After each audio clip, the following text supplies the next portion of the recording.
question, galing naman ito kay Crizel Superrales, okay? Sabi ni Crizel, may bayad po ba ang pagpa-file ng legal separation o annulment? Gustong-gusto ko na po makipaghiwalay sa kanya, pero ayaw niya naman po. Itinatanggi niya po lagi sa akin na wala siyang babae kahit kitang-kita ko na. Ano po ba ang pwede ko gawin?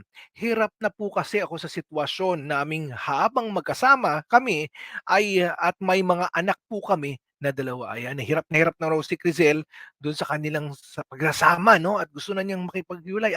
Unang tanong, may bayad ba raw ang legal separation o annulment? Attorney Anshe, ano pong masasabi mo diyan?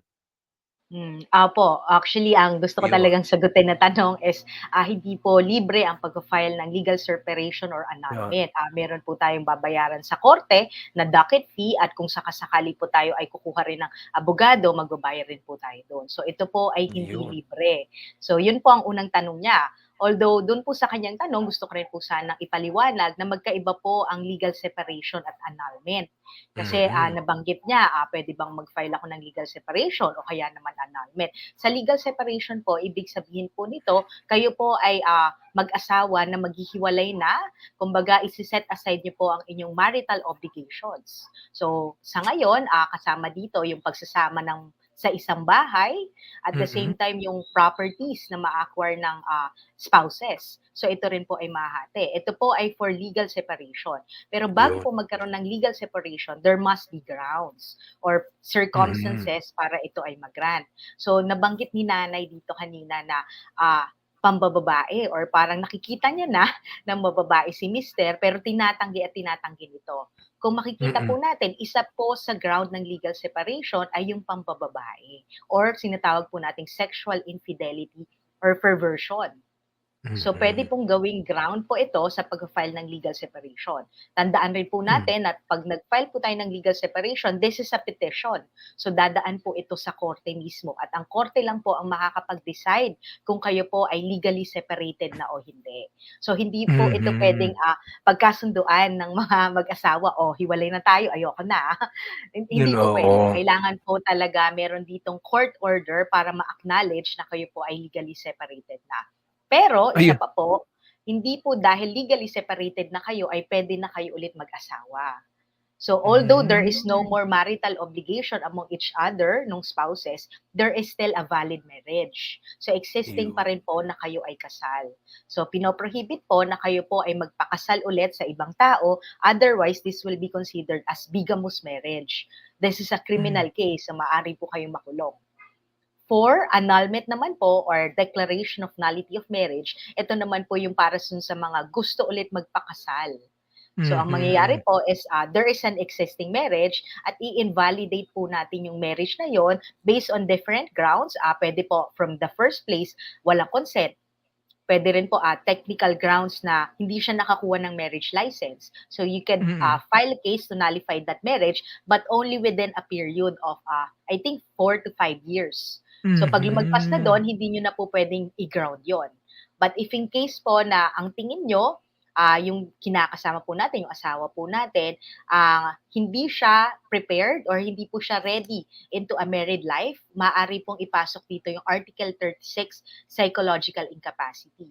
Kung Yun saan ang lagi 'no, papalamalaman po, attorney? Yun ang opo, lagi ko naririnig, eh, oo. madalas po yun or Oo. annulment. So yun po ang ginagamit nilang ground na at the time of the marriage ay hindi pa ako handa na Mm. magpakasal or into a married life. So pag napatunayan po yun, it has the power to actually annul the marriage, but this is Mhm. through a court order again. So kailangan po Ayun. dumaan tayo sa petition, sa trial, attend po tayo dan, Mm. and then the judge will render an order annulling po the marriage. With that po, pwede na kayo ulit magpakasal. But for this instant case na tinatanong po natin, I would suggest legal separation. Pero prior to that, baka pwedeng mag-usap muna sila, Hmm. mommy at daddy, ano, marriage counseling. Oo nga. Pero Attorney Anshe Opo. 'no, if I may butt in 'no, premise ni Ate Crizel 'no, na ano na nambababae lagi yung mister niya, puwede ba yun sa annulment? Puwede bang grounds yun Pwede for annulment? actually, sir, when you file a case for annulment, it will consider all kinds of evidence. So, kung siya ay may bisyo, umiinom siya, kung siya ay hindi ready Mm. na mag-asawa, kung siya ay laging nambababae, or kung ano-ano pa, Hmm. pwede po itong pagsama-samahin, and then the court will consider if they would annul the marriage or not. So, hindi lang po yung psychological incapacity ng isa or dalawang partner, but the other grounds as well. So, pwede Okey. rin po Pero yun makonsider. oo. Eto kuwentuhan lang 'no, Attorney Angie, Attorney Dondi, feel free to butt in kung saka-sakali 'no. Kasi alam mo naman sa Pilipinas 'no, merong ganyan matatanong mo nai-interview ko minsan yung mga tao, "O kayo ba may asawa?" "Wala na po, naghiwalay na po kami. Meron na po akong ibang asawa." "Ha, nag-ano ba kayo, legal separation, annulment?" "Ay hindi po, ayaw na namin sa isa't isa. Meron na siyang asawa, may asawa na ako, may mga anak na ako, may mga anak na nga siya, eh." Parang napaka-common na ng gano'ng sitwasyon dito sa bansa natin 'no. Pero sabi mo nga, Attorney Angie 'no, bigamous ano 'yun 'no, bigamous situation 'yun 'no, at puwede silang makasuhan criminally. Ang tanong, sinong magkakaso sa kanila kung pareho na nga silang masaya sa pareho na silang masaya sa ginagawa nila 'no, although criminally liable sila, masaya na sila, eh, hindi sila magdedemandahan. Puwede ba silang habulin ng korte o ng mga pulis 'pag nalaman niya, oh, si Mrs. A sumama na sa iba at may pamilya na do'n, eto si Mr. A sumama na rin at meron na ring mga anak sa ano, puwede ba silang panagutin ng mga law enforcers? Oh, ayan, oh, ayan nakita mo, oh, yan, oh, bigamous ano yan, bigamous relationship, puwede ba silang idemanda ng ano, ng state? Oh, sabihin natin ng state, ayan. Pagka po Sino gano'n, Attorney sir, Dondi? sige, ako, Okey. comment lang, pagka po gano'n kasi bigamy, it's a personal offense, no? Very crucial na mag-stand as witness yun kung unang asawa. So, important na siya yung mag-file ng case dahil sa kanyang testimony rin yung magiging relevant in case habulin yung bigamous partner, no? Ayun.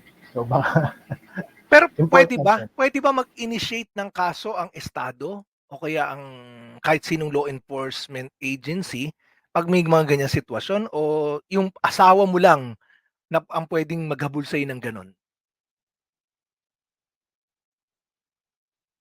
Ayan, Attorney Angie, Attorney Dondi, kahit sino sa inyo. Hello? Opo, I think Yes. this is more of a private crime kasi kailangan po tayo mag-file ng Oh, complaint.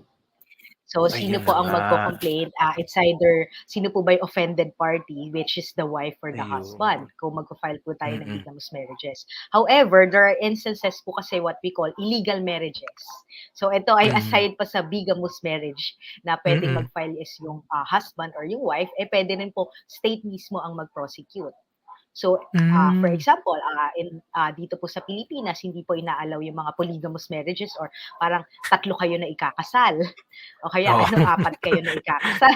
Opo, kasi Oo. sa ibang bansa, eh. So, the state could actually stop or prosecute yung mga tao po na nag-undergo nung marriage na yon. They could actually consider it Ayun. as illegal marriages. Opo, kahit na po, Ayun. walang offended party or hindi yung offended party yung nag-file. Ayan, oo, malinaw 'yan, Kasi matagal ko na kasing iniisip 'yan, eh. 'Di ba ang dami, napaka-common sa bansa niyan, eh, hiwalay na kami, pero hindi naman pala dumaan sa korte ta's may mga pamilya na sila 'no. 'Yan actually may problema pa 'yan kung may mga property sila, problema pa 'yan. Actually nakikita ko diyan kawawa yung mga anak in the future 'no.